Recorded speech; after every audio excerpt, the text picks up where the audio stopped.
Hello ඔන්න අද අපි ස්ට්‍රෝබෙරි ජෑම් එකක් හදන්න යන්නේ. ඉතින් මෙන්න මෙතන මම අරගෙන තියෙනවා කපලා හොදලා ස්ට්‍රෝබෙරිස් අරගෙන තියෙනවා. මම රෙසිපි එක දානවා ඩිස්ක්‍රිප්ෂන් බොක්ස් එකේ. වැනිලා චුට්ටක් දානවා. දැන් මේ නැති වුණාට කිසි ප්‍රශ්නයක් නැහැ. සෝල්ට් දානවා මම.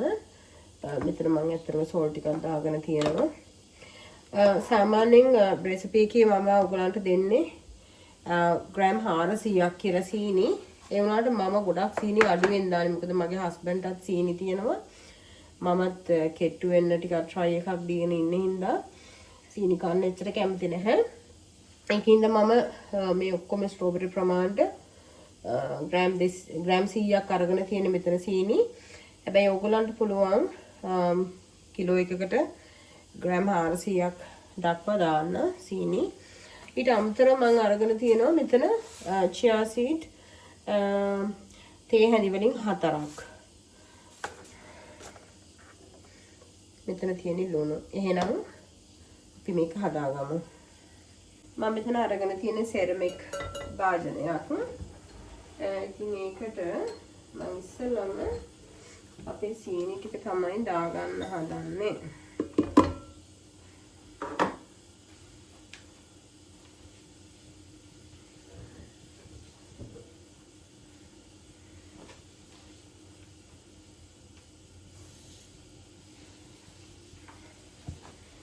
සීනි ටික මෙතන මේ වතුර මේස හැන්දක් වගේ මම දාගත්තේ.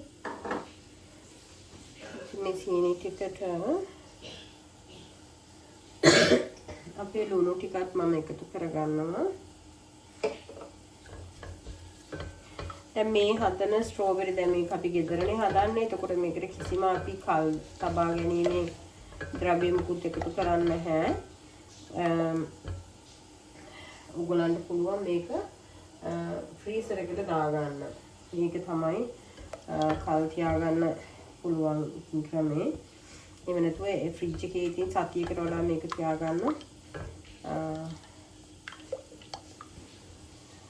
එපා වුණා. මොකද අපි මේ ස්ට්‍රෝබෙරි උනත් හොදලා වතුර කලවම් කරලානේ තියෙන්නේ. ඒකෙන් දා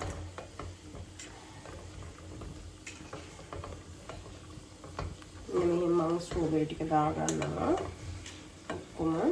මෙතන දැන් ගොඩාක් තියෙනවා වගේ ඔයගොල්ලන්ට තේරුණාට මේක ඉතින් පොඩ්ඩ වෙනවා ජෑම් එක හැදෙනකොට.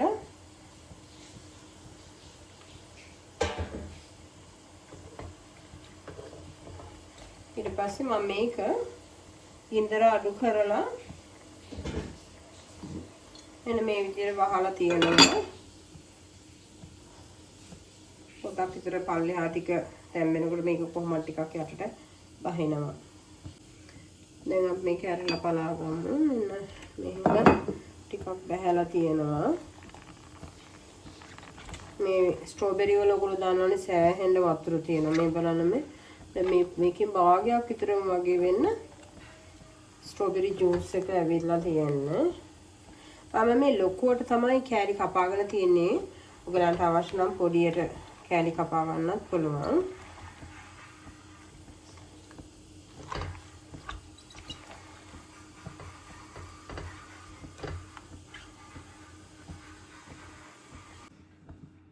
දැන් මේ මෙහෙම ඇවිත් තියෙනවා. මේ බලන්න මේ හොඳටම වතුර. මේ අපි වතුර දැන් මේ නිකන් අර සීනි දාලා තුන වාජනයේට මම දාලා මේ සැන්දයි දාගත්තේ. මේ බලන්න කොච්චර වතුර තියෙනවද කියලා. දැන් මම අපේ මේ chia seed ටික මේකට දාගන්නවා. මම මේ සැන්දි 4ක් අරන් තියෙනවා මෙතන.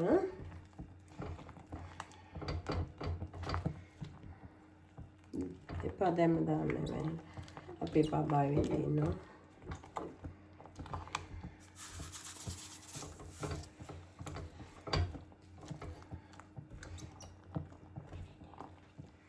එපා දැම්ම එපා.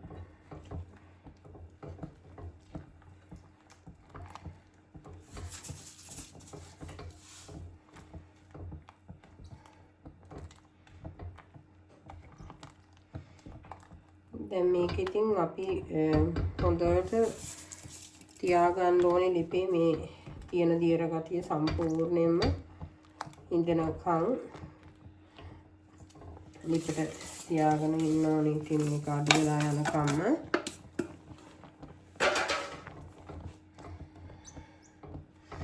දැන් මම ඔක්කොම චියා සීඩ් ටික තියාගත්තා. දැන් ඉතින් මේ වතුර ගතිය හොඳට අඩු වෙලා යනකම්ම අපි මේක හොඳට කුක් කරගන්න ඕන. අපි බලමු කොහොමද අපි end result එක කියලා. මේක හැදිලා ආවහම එහෙනම්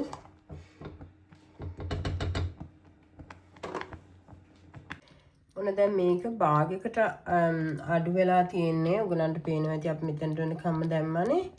මෙන්න මෙහෙම තමයි තියෙන්නේ.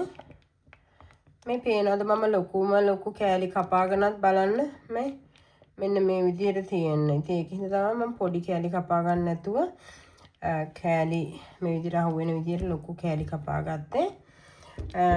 දැන් මේක තවත් මේකිනුත් තව භාගයක් වගේ හිඳනකම්ම තියාගන්න ඕනේ. මම පෙන්නන්නම් බලන්න මම කොච්චර ගින්දර අඩු වෙනද තියාගෙන තියෙන්නේ කියලා.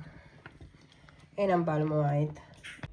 ඉතින් දැන් මම මේක හදලා ඉවරයි. මම මෙන්න මේ වගේ ලෙමන් තේ හැඳි එකක් තමයි මේ දාගත්තේ. ඔයගලන්ට පේනවා දැන් ගොඩක් අඩු වෙලා තියෙන්නේ. දැන් මම මේක කලවම් කරගන්නවා. ඉතින් දැන් හෙට උදේට වෙනකම් මම මේකෙම තියෙනවා නිවෙන්න. මේ බලන්න මේ හොඳට ජෑම් එක හැදිලා තියෙනවා. දැන් මේක හොඳට සෙට් වෙයි. උදේ වෙනකොට නිවෙනකොට මේ බලන්න හොඳටම තියෙනවා. ඉතින් මම හෙට උදේට මේක හොඳට නිවුණාට පස්සේ ඔයගලන්ට අරගෙන එන්නම් ඊටු ටික. ඔන්න මම මේ දැන් උදේ තමයි මේක හොඳටම නිමිලා තියෙන්නේ අපේ ස්ට්‍රෝබෙරි ජෑම් එක. මෙන්න මේ විදිහට හොඳට සෙට් වෙලා තියෙනවා. ඔයගලන්ට පේනවද මේ?